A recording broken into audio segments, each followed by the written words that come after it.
What's going on, everybody? Hope you're all having a fantastic day today.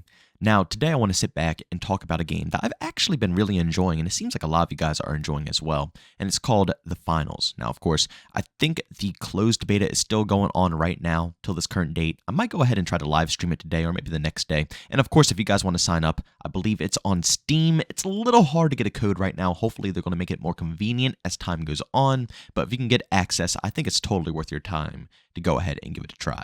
But ladies and gentlemen, I want to sit back and talk about this topic because I'm a tad bit worried that the finals is going to run into the situation that it seems every single game is running into nowadays, and that is releasing incomplete.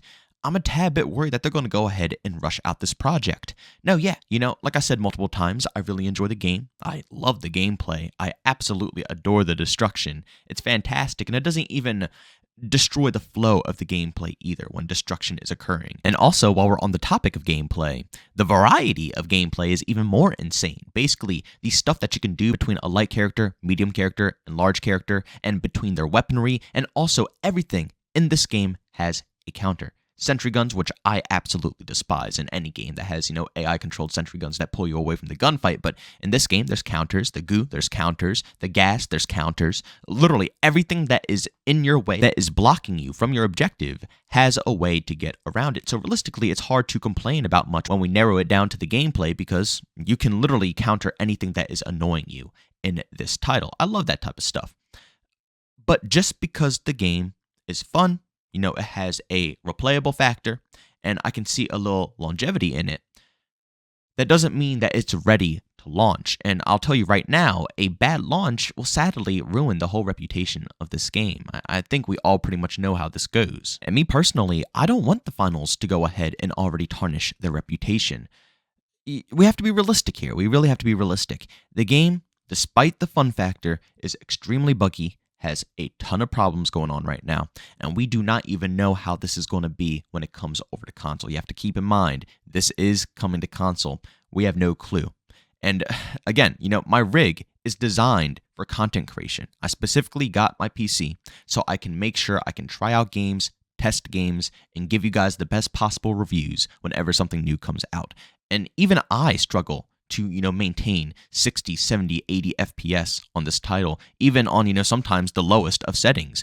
It is definitely a struggle sometimes. Doesn't mean that, it kills the whole vibes of the game. No, not at all, especially since I know it's a closed beta. I don't really have that high of expectations while I'm in a closed beta.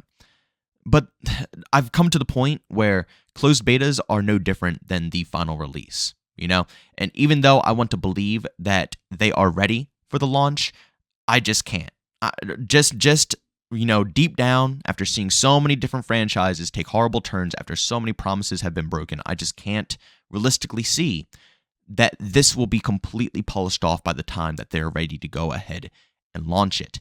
If you ask me, and this is going to be painful, I don't think it should come out at all in the year of 2023. And again, I know tons of people are probably going to completely, go against what I said. That's fine. That's cool. I get where you guys are coming from. But I really do think if it came out 2024, 2025, a year or two down the road, they would have so much more time to go ahead and polish it off and make it perform the way it should perform. There will be enough content at launch. They'll be able to, focus on packing it with everything that's exciting. Just think how big of a difference. It will be a night and day difference from launching it early and launching it a year or two down the road. And of course, since this idea is such a long time, obviously, between those years, we should have more closed play tests or even open play tests so we can actively help and try to polish off the game in every way that we can, whether it's on PC or console, adding crossplay into the mix. Years down the road, or just one extra year down the road, if we have, every single month, we have multiple different play tests that we, the players, can, get together, enjoy the game, try out the game. We can still get the experience. It just won't be completely in our hands yet. We can't get it and have it every single day. There's going to be closed down times. There's going to be periods where the developers are going to have to, go hard to work and make sure everything is working correctly, but we'll still be able to test it from time to time. And I honestly think that would be the best bet when it comes to the finals gaining a ton of success. Because the second that this game leaves the front door and it's confirmed to be an official release, people will change their perspective. even if you open it up and you claim that it's still in beta phase. If the game doesn't perform, people will end up leaving. With all honesty, the finals isn't really in a spot where they have to rush out this project. This isn't like World War III, where it's a time exclusive. You have to catch the Battlefield crowd while they have nothing to play. 2042 is in a massive slump earlier on, and World War III should have launched then, and then it could have gotten a ton of support. It's not like one of those situations. This game, I personally think, is unique enough that it could stand on its own 2 feet. It doesn't need, to really take over anybody's player base. It can form its own player base. Will it be the most popular player base? Will it take over massive titles? Probably not yet, and, maybe not even in the future, but can it get a player base in general, hold on to it, maybe form a competitive scene, get really popular casually, and become something that is a well-known name? Yeah, it could totally get to that point. But they have to take it step by step, bit by bit. Relax and take your time. Because if you force out the project, that's only going to put a bad taste in people's mouths. And you only get one first impressions, technically. For me personally, I do give people and companies multiple different first impressions. It is what it is. But for the mass majority, you just have to understand that people, the second that is bad, they'll leave. If they go to a restaurant and that restaurant is horrible on one day, but, even if they're amazing on every other day of the week, if their first time trying out that restaurant was on the only day that they decided not to do well, guess what? They don't care if it's good, 5, 6 other times of the week. They're not going there again. Same thing with music, same thing with, maybe even a comedy routine. It doesn't matter what it is. People judge off their first impressions, at least the mass majority of people. You do not want to mess that up when it comes to this game for the finals. I just sit back and I think of all the games that would have been way more successful if they had the extra time. Think of Battlefield 2042, Halo Infinite, pretty much every single Call of Duty game known to mankind, current date at least. Not the earlier ones, but the current gen Call of Duty titles that we've been playing. All of these AAA games, imagine if they had the extra time. And I understand Halo Infinite did get some extra time, but imagine if it had more time. Imagine if the current spot it's in right now was where it launched. How successful it might have actually been. How much time the developers would have been able to focus solely on making sure the performance was perfected, and less on trying to fill it up with other things to make people interested and come back. It's too much on their plate right now. It's way too much on their plate, and it's because they've released it too early on. Battlefield 2042, it took a full year to get it to the spot that it's in now. It's playable, it's fun, and I suggest it now to a lot of people, especially since it's on a Steam sale, I believe for 70% off. That's a crazy steal right now for where the game is at. But again, imagine if it launched where it is now, all the way back when it did launch. It would be a night and day difference.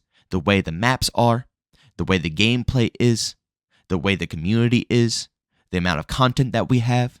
Imagine if for a year plus we were able to come in, play test every once in a while. We had multiple different betas. We're able to mess around with stuff, test things out, communicate with the developers, and we had, close to a year plus of that type of work being done. Imagine where Battlefield 2042 would have been when they officially launched, and how much respect they would have gained, or maintained is what I should be saying, how much respect they would have maintained from their community if that is the path they would have took. Because realistically, a lot of people still don't want to go back to DICE or any future Battlefield title because of what happened in 2042. And I can't blame you. It was really messed up. It was truthfully really messed up. But imagine if Battlefield was in the other situation I just described.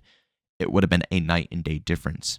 The point that I'm trying to make here is that sometimes a little extra time isn't always a bad thing. I think these companies think that they have to nail these deadlines, they have to nail these times, and they have to rush out projects so they can, monetize these games and get as much money as possible from them. When, 9 times out of 10, doing that is only going to make the game suffer more, lose more players, and potentially even lose more money. Even in the long run, too. If you tarnish your name, your reputation now, a year, 2 years, 3 years down the road, you're going to be struggling even more. I'm really curious to see how the next Battlefield trailer is going to turn out. I really am, because, Battlefield 2042, we got finessed. We all got finessed, and I think the whole community knows this. It was a really good trailer, and 9 out of 10 of us, every single time, got finessed by the trailer. It is what it is. I think we're going to be a tad bit more cautious now when the next Battlefield game comes around. Even though a lot of people might want to still be optimistic, I still think a lot more are going to be way more cautious. And that is just what happens when you don't show complete respect right off the bat. They showed respect. They took the L. They put in the work now. But it should have been like that since day one. And I'm hoping the finals does the same thing, because even if they're very respectful to us, even if they talk to us, even if they love their community, and again, the gameplay is really fun. Like, I see all the potential here. But if they launch it, I'm telling you, if they launch it in a bad state, everything I just listed is completely irrelevant. People will not play the game, they'll leave the game, and they'll move on to the next project that comes out. But ladies and gentlemen, thanks so much for checking out this video. If you enjoyed it, make sure to leave a like button. As I hate it, leave a dislike. Also, for brand new, enjoy the content, subscribe at that notification button. Also, want to chat with us to do so, I have a Twitter and Discord, both linked down in the description. And also want to catch me live streams of video games over on Twitch, link that in the description as well. But guys, thanks so much for tuning in. See you on the next one. Peace out.